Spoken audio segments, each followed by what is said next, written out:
एक कमरे में 4 दीपक सन्नाटे में जल रहे थे। अचानक एक दीपक ने दुखी स्वर में कहा कि मैं शांति दीप हूँ, लेकिन मुझे कोई बनाए नहीं रखना चाहता है। मेरे जीवन का कोई अर्थ ही नहीं है। मुझे बुझ जाना चाहिए।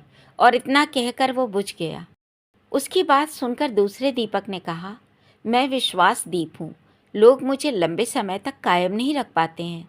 फिर मैं भी जलकर क्या करूँगा? इतना कहकर वो दीपक भी बुझ गया। अब तीसरे दीपक ने निराशा भरी आवाज़ में कहा, मैं ज्ञान दीप हूँ। कुछ लोग मेरे महत्व को नहीं समझते, इसलिए मुझे भी बुझ ही जाना चाहिए। इतना कहकर वो तीसरा दीपक भी दुखी मन से बुझ गया। तभी उस कमरे में एक छोटे बालक ने प्रवेश किया।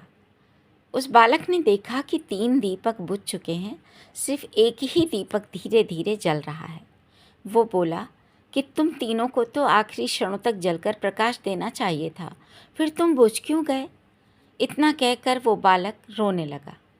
चौथा दीपक जो अभी तक जल रहा था, उसने बालक को रोते देखकर कहा कि बच्चे, तुम्हें रोने की कोई ज़रूरत नहीं है, क्योंकि मैं आशा का दीपक हूँ और मैं अभी भी जल रहा हूँ। बालक की आंखों में उस दीप की बात सुनकर खुशी की चमक लौट आई। उसने आशा दीप को उठाकर उससे पुनः बुझे हुए शेष 3 दीपों को फिर से जला दिया।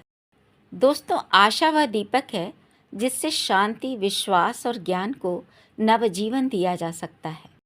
हमारे जीवन में आशा की किरण बनी रहनी चाहिए।